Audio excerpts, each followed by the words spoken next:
Thank you for choosing this video to watch. Today, I'm inside a modular synthesizer. Actually, I'm inside the Harmonàig, made by Instruo, which is a quantizer and a kind of a chord maker. So, for the next hour or so, I'm going to be twiddling these knobs you see around me, figuring out how they interact with the rest of the synthesizer.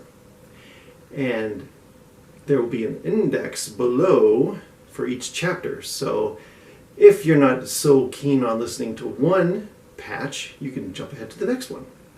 I should say before we start that this is not a tutorial, although I do explain how this works on a basic level. And it's not a demonstration video either, because there's some elements that I don't even approach. So with that in mind, let's go to the first patch, which is me basically showing you how I patch up a chord on the Harmonàig. I'm feeding a sequence of voltages from the sequencer into the Harmonàig through that yellow wire, and when I plug in that green wire, you hear a melody, and that is going to be the root note of the chord. And the other three outputs will create the second, third, and fourth notes of the chord.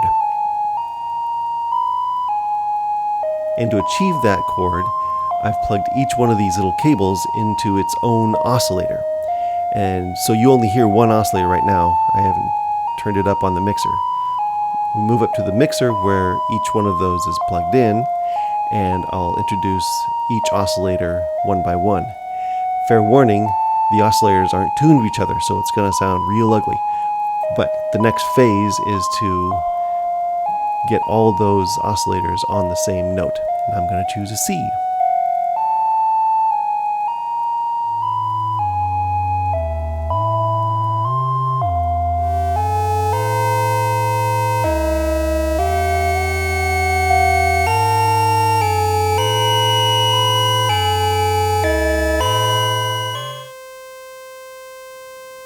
Here's a little app I have on my phone that helps me to tune with the happy face. So I know when I have found the right note when the happy face appears on the screen.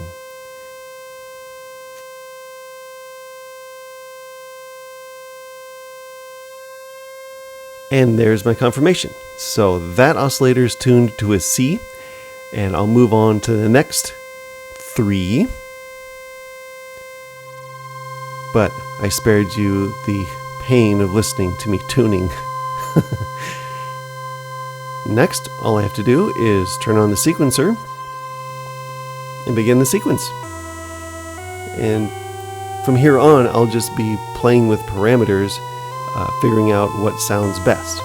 And actually, for the remainder of the video, I'm going to follow this same format, where I set something up on Harmonàig and then zoom out to the modular synth and figure out what kind of modulation I want to use, or filters, or whatever. Just like this section. This is the product of about 20 minutes of exploration, and I found it interesting, so I'm going to tack it in here, and I'm just going to keep tacking in little pieces that I think you might like. This one sort of evolves into, it sounds like maybe a soundtrack from an old 1960s Cold War spy film, like the Ipcress file or something. I don't know. It happens in a few minutes, and I have about 20 minutes of this recording because I just love hearing that. Something about maybe a zither and a xylophone playing at the same time. I don't know. Tell me what you think in the comments.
So that was one way to make chords on Harmonàig. And this next video is a way that I found to make arpeggios, which is feeding these four outputs up here through a sequential switch. Each one of these outputs represents a position in the chord. So I'm going to take each of them up to this sequential switch and break them out into different positions, and then play them one at a time using this clock down here. This clock. So I push this button and you see I'm just going to use this regular pulse to trigger the movement from one note to the next. It'll just be a cycle. And in that way, we'll be able to investigate what all these little notations are. It's easier to show you. So I'll just pull back and patch it up real quick so that it makes a pleasant sound. So here's where I will get the notes that pulse from, and you can see already that it's dancing down this ladder. Can you see that? You can see that.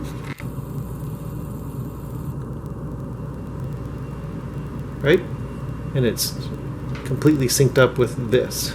Bonk, bonk, bonk, bonk. Right? So.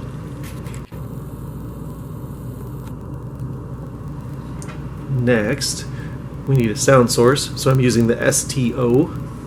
I'm going to put it through this VCA so that I can control the voice and make it sound more pleasant. I'll give it a little shape with this ADSR. Is that right? No. This is the out. Goes into the in. And since I'm going to be using this pulse for many things, I'm just going to use it. Moved over here to this buffered multiplier. So now I can use it here. Where'd it go? Where'd it go? And use it here.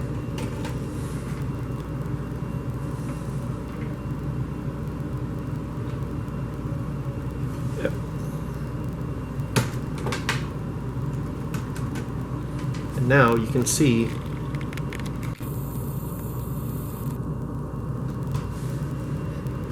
this is in sync with this, and it's given a nice pinging sound. Or you can't hear it now, but it's ping, ping, ping. So because I've turned the release up, I could make it really long and you'd barely hear it, so I'm going to make it really nice and short. So far, you can't hear a thing, but now I will plug it in. Wait, am I finished? I think so. I'll plug it into this output here and turn it up, maybe. Oh, one more thing. This isn't the wrong thing. This is the way. There we go.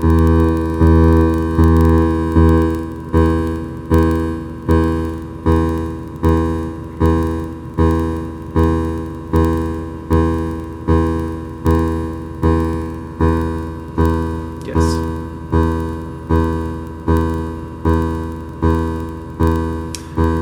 One last thing. Taking this output and putting it to the volts per octave input. And what that's doing is taking the 4 different voltages that were determined by the Harmonàig and applying them to the oscillator one by one, literally converting a voltage into an octave note. So basically what you have is an arpeggio It's a really simple arpeggio, recognizable, but as you can see, we just go down to the Harmonàig and start fiddling around with these different configurations, and it becomes a really interesting arpeggio.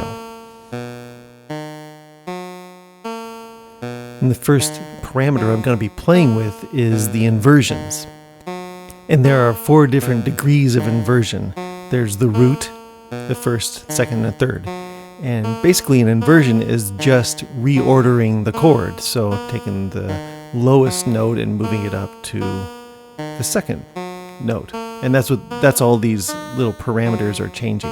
And so I'm going to methodically run through each parameter and just to listen to what it sounds like as we change one little thing one at a time. And the next parameter I'll be investigating is the voicing, which basically changes the chord by moving one of the notes to a different octave. So in this arpeggio, we'll really be able to hear the distance between the notes. When we change it to a chord, it'll just make the chord a lot more expansive and I think more interesting. Then the last parameter I'll be fiddling with is the type of chord. So is it a minor 7th? Is it a major 7th? Is it an augmented dominant 7th? All these different symbols around the big knob to the right give a different quality to the chord. And some of them sound really sour. And so be prepared, they're not all pretty. And throughout this video, I'm going to be playing some kind of sour notes, and it's all in the spirit of investigation and experimentation. So if you hear something that sounds really bad to you, it's because I kept it in for comparison. And hopefully you'll keep listening and sort of play along with me as I figure out what sounds best to me. I find that to be a really interesting style of video. I like it when I watch videos and the person's just trying to figure out how to get to a certain place, or how a thing works, or why they feel a certain way. So with that invitation, please follow along with me, and I may take you down some ugly paths, but perhaps we'll all learn something together.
So this next one I'm going to be experimenting with modal scales, and you'll see these little golden buttons at the bottom of the module beneath my chin.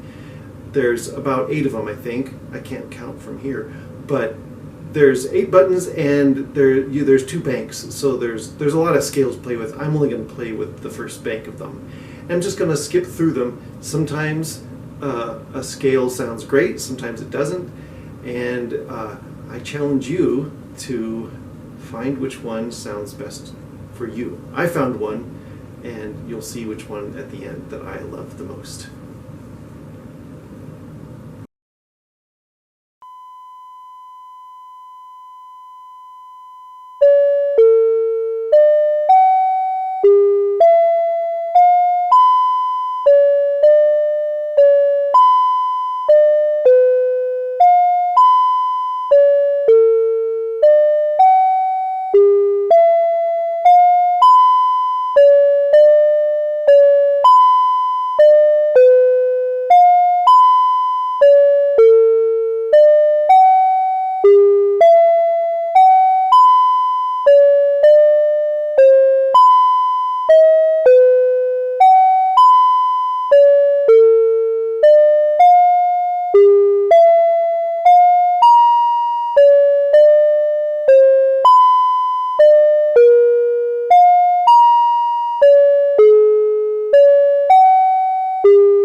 Ooh, that was nice. That was very relaxing. I think they call that ambient music these days.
If you haven't noticed, I've switched locations. Right now I'm inside of a box. And this box is the thing that holds my spring reverb. And I just wanted to hop in here to let you know that this is the only effect I'm using on this recording. I'm just going straight from the synthesizer through the spring reverb and out into the recorder. So what you're hearing is basically what I'm hearing as I'm playing along. So for the next few patches, I'm not going to hop in and explain what's going on. I'm just going to let you listen to them and watch my fingers dance across the screen. Thank you for watching.